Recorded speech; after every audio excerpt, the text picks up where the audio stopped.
চালতাবাগান সার্বজনীন। এখানে একটা এরকম লোহাপট্টি লোহার এই সিঁড়ির মতো কলকাতার ঐতিহ্য ট্রাম আপনাদেরকে দেখাচ্ছি। 2025 সালে বোধহয় এই প্রথম দুর্গাপুজোয় আমি ট্রাম দেখাচ্ছি। আরো এক ঐতিহ্য টানা রিক্সা এবং ট্রাম একই ফ্রেমে আপনাদেরকে দেখালাম। আর এই ট্রাম টানা রিক্সা এগুলো কিন্তু নর্থ কলকাতা ছাড়া অসম্পূর্ণ বলা যেতে পারে।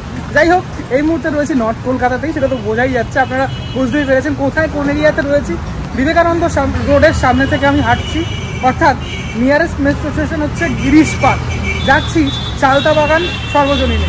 এই হলো চালতাবাগান সার্বজনীন দুর্গাপুজো কমিটির যে গলি। এখানে একটি তোমার যে ব্যানার সেটা রয়েছে, এখানকার এবছরের কমিটিতে কারা কারা রয়েছেন সেটা রয়েছে।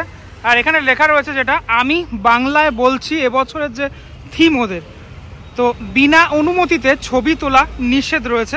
আমি এখান থেকেই তোমাদেরকে দেখানোর চেষ্টা করব। তো ওভারঅল কাজটা যেটা তো আর কয়েকদিন পরেই পুরোপুরি বোঝা যাবে। তো এই টোটাল এখানে দেখতে পাচ্ছ একটা প্লাইয়ের কাজ হচ্ছে, সামনে একটা কার্ভ মতো রয়েছে আমি দেখতে পাচ্ছি। আর এই ভিতরের অংশটাতে যেখানে ঢাকা রয়েছে গলির এখানটাতে, এখানেই মেনলি মাতৃ প্রতিমা রয়েছে। আর কিছুদিনের মধ্যেই টোটাল সবার জন্যই পুরোপুরি যারা ভিডিওস যারা করে তাদের সবার জন্যই খুলে যাচ্ছে এই মণ্ডপ, অর্থাৎ তারা প্রস্তুতি সেটা দেখাতে পারবে। তো তখন আমি দেখানোর চেষ্টা করব তোমাদেরকে। আপাতত খুব ইনিশিয়াল পর্যায়েই রয়েছে কাজটা, পুরোপুরি একটা গলির মধ্যেই কাজ। তো গলির মধ্যে কিছু সীমাবদ্ধতা থাকেই, মানুষজন যাতায়াতের কিছু সীমাবদ্ধতা আছে, এটা তো রয়েছেই। তো যাই হোক, আমি বাংলায় বলছি এই টোটাল যে চালতাবাগান সার্বজনীনের মণ্ডপ সেটা সেজে উঠছে। আমি কুটি পুজোতেও এসেছিলাম, কিভাবে টোটাল ব্যাপারটা সেজে ওঠে সেটাই এখন দেখার। আমার সব থেকে ভালো লাগলো হচ্ছে এই সামনের অংশটাতে, এখানে আমি খুব উৎসুক দেখার জন্য কীভাবে ব্যাপারটা প্রেজেন্ট করা হয়। এখানে একটা এরকম সামনের এই জায়গাটাতে এরকমটা, তো এখানটা দেখবো কি হয় এই জায়গাটাতে। আর এদিক থেকে দেখানোর চেষ্টা করি। ওপরের অংশটাতে বাঁশগুলোর কালার লাল রঙের করা হয়েছে এবং এখানটাতে কালো কালো যে পর্দা সেটাকে দেওয়া হয়েছে এই ওপরের অংশটাতে। আমার মনে হয় এখানে বেশ কিছু ছবি বা কিছু থাকবে। 2025 সালে চালতাবাগান সার্বজনীনের পুজোটি রয়েছে মাস আর্টে। চালতাবাগান সার্বজনীন দেখার পর এবার চলে আসলাম চালতাবাগান লোহাপট্টির পুজোটা দেখতে। দুটো পুজো কিন্তু আলাদা পুজো। তো আমি একদম ব্যানারের সামনে রয়েছি। এই হলো এবছরের যে ব্যানার, শারদোৎসব 2025, 83তম বর্ষে পদার্পণ করলো চালতাবাগানের এই পুজো। থিমের নাম মূল, এবং এখানকার যে শিল্পী আমরা জানি বিখ্যাত শিল্পী অদিতিদি, তিনি কিন্তু এবছর করছেন। টোটাল এই মানে দায়িত্বে রয়েছেন তিনি। লেখা রয়েছে চিন্তা অদিতি অর্পণ। আরও একটি ব্যানার, সেই ব্যানারে দেখতে পাচ্ছ তোমরা সৃজনে অদিতি এবং প্রতিমায় চিন্তা। একটা কার্ভ রয়েছে এখানে, সেই কার্ভের এখান থেকেই সোজা চলে গেলে রাস্তার ওপরে এই পুজোটা হয়ে থাকে।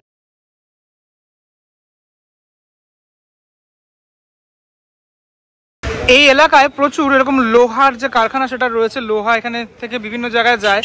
হ্যাঁ, তার জন্য এখানে এই এলাকাটাকে বলা হয় লোহাপট্টি। প্যান্ডেলের ভিতরের অংশটা খানিকটা ঠিক এরকম, পুরোপুরি লোহার স্ট্রাকচারাল পার্ট আমি দেখতে পাচ্ছি, অনেক লোহার কাজ সেটা রয়েছে।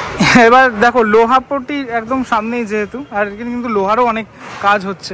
সামনে এরকম একটা গোলাকার কিছু আমি দেখতে পাচ্ছি, অনেকটা গোল রাউন্ডের মতো, তার মাঝখানে কিছু রয়েছে গোল রকমের। এই মণ্ডপেরও একটা এন্ট্রি এবং একটা এক্সিট থাকে। খুব বেশি সামনে যাব না, তার কারণ এদিকে ওদিকে লোহার জিনিসপত্র রয়েছে এবং ঝালাই ঠালাই করা হচ্ছে। এখান থেকেই তোমাদেরকে দেখানোর চেষ্টা করি খানিকটা। একটা এখানে প্ল্যাটফর্ম তৈরি, তার ওপরে এরকম গোল কিছু একটা, মাঝের অংশটাতে মেবি এখানটাতেই ঠাকুরের যে অবস্থান সেটা থাকবে। আমি জানি না কতটুকু বোঝাতে পারছি, কেননা ভিতরে লাইটটা অনেকটাই কম, সূর্যের আলো কিন্তু অনেকটাই কম ঢুকছে। এখান থেকেই লোহাগুলো সাপ্লাই হচ্ছে এই মণ্ডপে, এবং নিচের অংশটাতে এরকম গোল রকমের কিছু বেড়ি রয়েছে, লোহার বেড়ির মতো রয়েছে।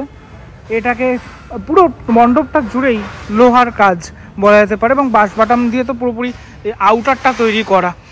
যাই হোক, এখানে একটা গ্লোবের মতো কিছু দেখা যাচ্ছে। নিচের এই পোর্শনটাও তোমরা দেখে খানিকটা হয়তো বুঝতে পারছো, এরকম একটা ত্রিভুজ আকৃতির মতো নিচের পোর্শনটা খানিকটা ঠিক এরকম।